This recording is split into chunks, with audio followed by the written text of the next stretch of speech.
એટલે સહી કરી દાદા ઊભો થઈને, મન વચન કાયા મારા નામની સર્વ માયા, ભાવ કર્મ દ્રવ્ય કર્મ નો કર્મ, આ પ્રગટ પરમાત્મા સ્વરૂપ પ્રભુના સુચરણોમાં સમર્પણ કરું છું.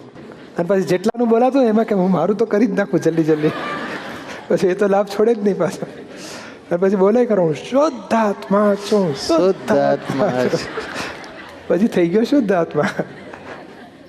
હવે શું થયું? તમે તો શુદ્ધાત્મા થઈ ગયા, એટલે હું તો શુદ્ધાત્મામાં આવી ગયો. પેલો અહંકાર ખરો ને, એને પેલા પડઘા પડ્યા કરે છે, ભાઈ મારી વાઈફ મારું માનતી કેમ નથી, તે એને છે, તમને નથી. હરિકૃષ્ણ એનું પાછું પકડી રાખેલું છે, પણ તમે છૂટી ગયા છો. હવે એ આપણે ધીમે ધીમે હરિકૃષ્ણનું છોડાવી દેવાય. એટલે અહંકારનો શું કામ પકડો છો? મુક્ત થાવ ને. તમે દુઃખી થાવ છો, બધાને દુઃખી કરો છો, શું કાંદા કાઢ્યા? અને આટલા વર્ષોથી આ જ કર્યું તોય સુખી થયા નથી, તો હવે એક પ્રયોગ તો કરી જુઓ કે ચાલો આપણે કયા વગર શું બને છે જુઓ તો ખરા. એવું શું હરિકૃષ્ણના અહંકારને આપણે વાળી દેવાનો? સમજાય છે ને? પેલો ક્રોધ કરવાનો અધિકાર તમારો રહ્યો જ નહીં, કારણ તમે અર્પણ કરી દીધું છે. કોઈ અપમાન કરે, માન આપે તોય તમારે લેવાનો અધિકાર રહ્યો જ નહીં, કારણ તમે અર્પણ કરી દીધું છે. બહુ માન આપે ને, દાદા ભગવાન તમારું છે, હા મારે કેવી રીતે અડાય? એમ થાપણ આપણે પેલો પાછો આપે, પણ આપણે થાપણ અર્પણ કરી દીધી હોય ટ્રસ્ટને, પછી પેલો આપે આપણે ટ્રસ્ટને આપી આવી પડે ને. આપી આવી પડે. હા, 5,000 આપણા હોય કે 50,000 હોય, અને પેલો કહે કે નહીં તમે જ મને આપેલા, હું તમને જ આપીશ, બીજા કોઈને ઓળખતો જ નથી. તો કે આપણે મારું બિલ બનાવ્યું છે ને બધું, હવે અર્પણ ટ્રસ્ટને મેં કરી દીધું છે, તો કે હું તો તમને આપીશ. તો કે હા ભાઈ આપી જાય, શું કેવું આપણે ના પડાય કંઈ? ધીમેથી 50,000 લઈ લીધા, ધીમેથી આપણે ટ્રસ્ટને આપી દઈએ. આપણે કંઈ ઘરે રાખીને વાપરવા બેસાય?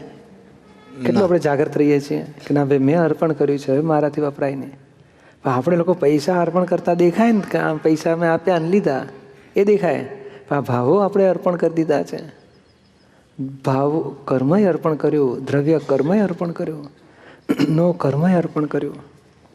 આ બોલવાનો અધિકાર આપણને નથી. કાં તો આજ્ઞા લેવી પડે, દાદા તમે કહેતા હોય તો બોલવું. અથવા રેકડ વાગી જાય તો આપણે દાદા તમારું બધું માલ મારો ન હોય, એમ કરીને ગુસ્સો કરીને ઠેકાણે નહીં લાવવાના કે સાહેબ દાદાનો માલથી ગુસ્સો ઠેકાણે લાવ્યો. દુરુપયોગ નહીં કરવાનો. પણ આપણું નથી આ બધું. જેટલો પોતે આ માલિકી ભાવમાંથી નીકળી જશે એટલું આ પ્રકૃતિ સહજ ઉકલ્યા કરશે. કોઈને દુઃખદાયી ના થાય. સહજ પ્રકૃતિ દુઃખ આપતી જ નથી. અહંકાર પોતે ભળીને દુઃખ આપે છે. એટલે જો જીવતો ભાગ શુદ્ધાત્મામાં આવી જાય, એટલે દેહમાં જીવતો ભાગ જીવતા મરી ગયો, તો પછી આ દેહથી, વાણીથી, વિચારથી કોઈને દુઃખ ના થાય. થઈ શકે જ નહીં ને. મરેલો માણસ કોઈને તમાચો મારી શકે? લાત મારે કોઈને? ગાળો ભાંડી શકે? કશું ના કરી. હા, એવો આત્મામાં આવ્યા એટલે દેહમાં મરી ગયા કહેવાય. આ દેહમાં મરેલો માણસ કોઈને દુઃખ ના આપી શકે. તો જવાબદારી નથી છટકી એવું? જવાબદારી તો એને ખબર જ છે. એને ખબર છે મારી વાઈફ છે, મારા 2 છોકરા છે, એટલે જવાબદારી પૂરી કરે. જવાબદારી એ ફરજિયાત છે, અને કકડાટ કરવો એ અણસમજણ છે. ક્રોધમાન માયેલો બી અણસમજણથી આપણે કરી નાખીએ છીએ. બાકી ફરજિયાતમાં કંઈ ફેર કરવાની જરૂર નથી. અને એ ફરજિયાત તમે નહીં કરો ને તોય કુદરત પૂરી કરાવશે. એનું નામ ફરજિયાત. બોલો, હરિકૃષ્ણ લમણે લખેલો હિસાબ મરતા સુધીનો, આ દેહમાંથી આપણે નીકળવાનું થશે ત્યાં સુધીનો લમણે લખીને લઈને આવેલો છે. કેટલી રોટલી ખવાશે કયા દિવસે, અને કયા દિવસે કઈ રોટલી નહીં ખવાય, ભાત ખવાશે ને તો પીઝા ખવાશે, બધો હિસાબ લઈને આવેલો છે. એવું માનીને પછી બેસી જાય તો? હા, બેસી જશે ને, તે એ જ છે. બેસી તો જો એક દાડો. હા, એટલી જો સમજણ રહે ને, ઓહો મરતા સુધીનો હિસાબ લમણે લખીને લાવ્યો છે, મારે કાંઈ કરવાનું નથી, તો શું બને છે? જ્ઞાતા દ્રષ્ટા રહ્યો ને ભગવાન થઈ જાય. હેલું થઈ ગયું. હેલું થઈ ગયું. સહેલું છે જ વળી. આપણે અહંકાર અઘરું કરી નાખે છે. બાકી આત્મા થયો એને સહેલું જ હોય દુનિયા. અહંકાર થાય છે ને એને બહુ અઘરું, કારણ એને કરવું પડે ને. કરવામાં બહુ થાકી જવાય, કારણ કેટલા સંજોગ ભેગા કરીને દમ નીકળી જાય. અને જાણનારને કરવાનું હોય નહીં, જાણનારને આનંદ હોય, કરનારને થાક લાગે. ના સમજાયું? સમજ્યો. એટલે પણ પછી થાક લાગે એટલે કરવાનું જ બંધ કરી દે તો સારું જ નહીં ઉડતો. હા, એટલે કરવાનું બંધ કરવું તે અહંકાર છે, કરવું એ અહંકાર છે. બે બાજુ થયું. હા, એટલે બે બાજુ ઊંધા જ રસ્તે છીએ આપણે. કરનારો શું કરે છે એને જાણવું તે સાચો રસ્તો છે. કરનારા સંજોગાધીન શું કરે છે એ જાણવાનું છે આપણે. કરનારાને જુદો રાખવો એનું નામ જ્ઞાન. સમર્પણ થઈ ગયું, કરી દીધું, પછી તો કરવાનું રહ્યું જ નહીં ને. રહ્યું નહીં, પણ તમારે એ સમજણ પડવી જોઈએ ને. કારણ અત્યાર સુધી પેલી અનાદિની ટેવ પડેલી, પાડોશીની થાળીમાંથી આરામથી ચટણી ખાઈ જાય, લાડવો ખાઈ જાય, કે આપણું જ છે ને બધું, આપણું જ છે ને. એટલે પહેલાં ચીડાયા કરે, મારું થાળીમાંથી ખાઈ ગયા. હવે એ ટેવ તો આપણે બદલવી પડશે ને. એટલે આપણે હરિકૃષ્ણ આમ કરે તો ભાઈ આમ રાખો, આપણે આપણી થાળીમાંથી ખાવાનું છે. એ બધું આપણે ફેરફાર કરાય કરવાનો. પણ આ કેવું છે કે અત્યાર સુધી પરસત્તામાં દખલ કરી આવતા હતા. એટલે 5 આજ્ઞા આપી દાદા ભગવાને કે રિલેટિવને જુદું રાખજો, રિયલમાં રહેજો. રિલેટિવનો કરતાં વ્યવસ્થિત છે, એમાં તમે હું કરું છું માનશો નહીં. રિલેટિવ એ ફાઇલ છે, સંભાવ રાખી નિકાલજો. મારું છે માનશો નહીં, રાગદ્વેષ કરશો નહીં. 5 આજ્ઞા આપી છે ને. બોલો, સમર્પણ કર્યા પછી જ્ઞાન આપ્યું, જ્ઞાન આપ્યા પછી 5 આજ્ઞા આપી. પારકો ભાગ જુદો પાડ્યો, તમને કોણ છે ભાન કરાયું. હવે તમારે કેવી રીતે રહેવાનું છે સમજણ પાડી દીધી. હવે એ સમજણમાં રહેવું જોઈએ કે ના રહેવું જોઈએ? રહેવું જોઈએ. ક્યારથી રહેશો? આજથી જ. આજ ક્યારે આવશે? હમણાં જ. એટલે એ જ બસ સહેલો રસ્તો આ છે કે ફાઇલનો સંભાવે નિકાલ કરો, બન્યું એ વ્યવસ્થિત, કોઈની ભૂલ કાઢશો નહીં. અને સંભાવે ફાઇલનો નિકાલમાં રાગદ્વેષ ઊંચા નીચા થયા હોય તો કહેવાનું હરિકૃષ્ણ રાગદ્વેષ કરવા ના પડી દાદા વગર, સંભાવે નિકાલ કરો, થઈ ગયા અને પ્રતિક્રમણ કરો. અને રિલેટિવમાં બુદ્ધિ પ્રમાણે ચાલવું કે નહીં? ના, બુદ્ધિ પ્રમાણે નહીં, વ્યવસ્થિત પ્રમાણે. વ્યવસ્થિત પ્રેરણા આપશે તો પહેલી ટકોરે ગાડી નહીં ઉપાડવાની, બીજા ઘંટે ગાડી નહીં ઉપાડવાની, ત્રીજા ઘંટે હવે લાગ્યા 3જો ઘંટો પડ્યો તો હવે ઉપાડવી પડશે. એવું 3 ઘંટા પછી ગાડી ઉપાડવાની. ત્યાં સુધી આપણે સાંભળો કે આ પહેલો ટીંગ ટીંગ એટલે 1 થયું, ચાલો હવે આ બીજી વખત થયું. એક વખત એ તો બહુ આગળની સ્ટેજ છે, પણ ખરેખર દાદાની કક્ષામાં દાદા કહે ને એવિડન્સમાં જોયા જ કરે, મેં ટકોરાય પડે એક્ઝેક્ટ. કારણ અંતસ્કરણ પોતાથી જુદું છે. એટલે અંતસ્કરણમાં બધા પડઘા પડે, કમિંગ ઇવેન્ટ્સ જેવું.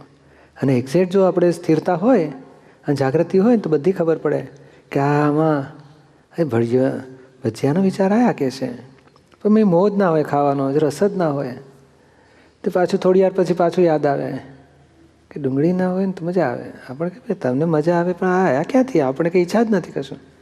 પોતે નિરીક્ષક પદમાં હોય. 4 વર્ષ પછી પહોંચે ને ત્યાં કંઈક તો ત્યાં કે આ ડુંગળી, ઓહો આ સમજાઈ ગયું કે આ એવિડન્સ મને પડઘા પડતા હતા. પોતાની ઈચ્છા જ ના હોય તો પછી એને ખબર પડ્યા જ કરે, બોલો, ઓટોમેટિક બધી. એટલે આપણે એવી સ્થિતિમાં આવવા માગીએ છીએ. એનું નામ આત્મભાવમાં રહ્યો કહેવાય. પોતે આત્મભાવમાં રહ્યો એ આવવું પડવું. એને મેં જોવા જાણવાની જાગૃતિ વધતી એટલી બધી વધે, એને કશું ઈચ્છા જ ના હોય કરવાની. નિર્વિકલ્પ પદ. વિકલ્પ એટલે શું? હું હરિકૃષ્ણ છું, હું ધણી છું, હું એન્જિનિયર છું, હું ડૉક્ટર. એ વિકલ્પોમાં એ નિર્વિકલ્પ દશા હોય. વિકલ્પો હોય જ નહીં એને. નિરીક્ષક પદ, નિર્વિકલ્પ પદ, નિરંકારી દશા, નિર્વિકારી દશા. એટલે આમાં શું બની રહ્યું છે એની પર બધું જાણ્યા કરે. બહુ ખબર પડે એવું છે, બોલો. એટલી બધી ખબર પડે એવી છે કે એ જેમ જેમ આવરણ તૂટે ને તમે અહીં અમેરિકામાં શું થઈ રહ્યું છે અહીં દેખાયા કરે. અને કેવળ જ્ઞાન થાય ને તો આખા બ્રહ્માંડનું દેખાયા કરે. બોલો, એટલું બધું આત્મામાં ઝળકે એવું છે બધું. અહંકારે દાટ વાળી દીધો છે. કશું વાઈફ કહે છે હું આવું નહોતી કહેતી, તમે જરા સાંભળો તો ખરા, સમજો તો ખરા, મને આવું નથી. પછી દાદાગીરી કર્યા જ કરે. બોલો, હવે આ સામે રૂબરૂ છે તો એની હૃદયની વાત આપણે સમજી શકતા નથી અને એને કચડી નાખીએ છીએ. તો બોલો, હવે બ્રહ્માંડનું ઝળક છે ક્યારે? એટલે કરતાં આપણે આ ફાઇલો 5 આજ્ઞામાં રહીને ચોખ્ખું કર્યા કરો હમણાં.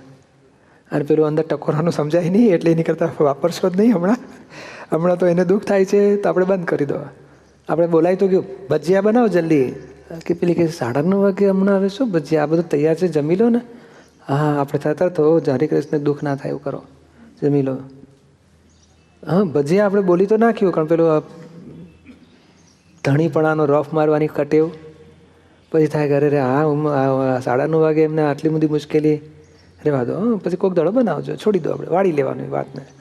એટલે ટૂંકમાં દુઃખ કોઈ ના થાય એ રીતે ચાલો. અત્યારે તો આપણે ના થાય એવું નહીં, કોઈને. હા, નહીં તો કહેશે મને દુઃખ ના થાય તો હું રહું છું. એટલે એવું નહીં, કોઈને ના થાય એ રીતે રહેવાનું છું. અને આપણને થાય તો આપણે સમજો મેં મોકલેલું પાછું આવ્યું, જમા કરો. આપણે મોકલેલું એ પાછું તો આવે કે ના આવે? ના આવે? જો પણ આપણે મોકલેલું પાછું આવે પહેલાં વાત કરો ને, પાટો બદલાઈ ના નાખશો. અત્યારે તમને ભજીયા ના મળ્યા તો તમે કંઈક મોકલેલું હશે દાદાગીરી, તે પાછું આવ્યું એટલે આપણે સમજો નથી આવ્યો વ્યવસ્થિત છે. એટલે ના આવે, આપણને દુઃખ ઊભું થાય ને એ જ્ઞાનથી ઓગાળવાનું. શું? અને કોઈને ઊભું ના થાય એની માટે જાગૃતિ રાખવાની. અને આપણને દુઃખ ઊભું થાય ને તે તરત સમજે ભોગવે તેની ભૂલ, હરે કૃષ્ણ તું જ ભોગવે, તારી જ ભૂલ. હવે શું ગોઠવો? તો 5 આજ્ઞા ગોઠવો, ડબલ A ડબલ B ગોઠવો, અને કશું ના ચડે તો પ્રતિકોણ કર્યા કરો.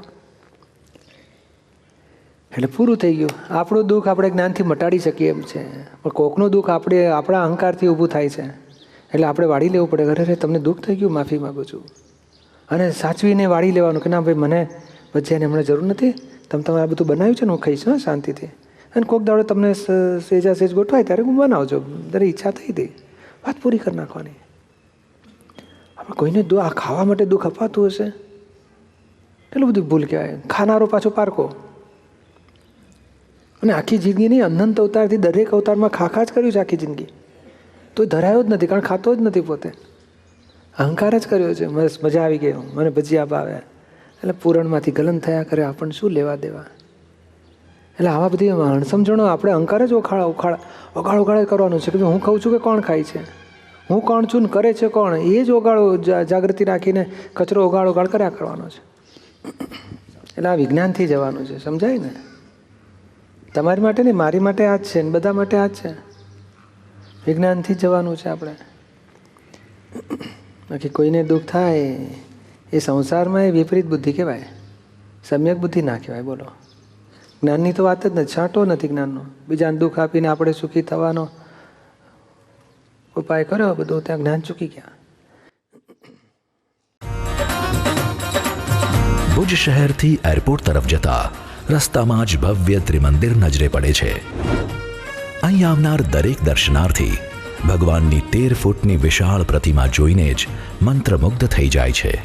અહીં કચ્છની ધરાના કુળદેવી શ્રી આશાપુરા માં સાથે બીજા અનેક ભગવંતો બિરાજે છે. અહીં પોતાના ફેમિલી ઉપરાંત સ્કૂલ કોલેજના બાળકો પણ દર્શનાર્થે અવારનવાર પધારે છે.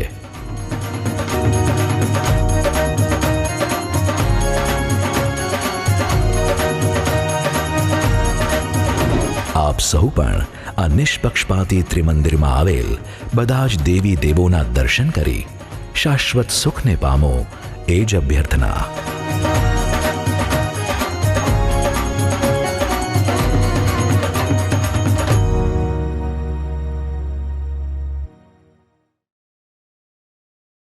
હવે એક નવી શરૂઆત કરીએ, હવે એક નવી શરૂઆત કરીએ, શરૂઆત કરીએ, હા શરૂઆત કરીએ. It's Dada Bhagwan Foundation presentation. Trimandir Sankul, Adalaj, District Gandhinagar, Gujarat. Phone 9327 010101.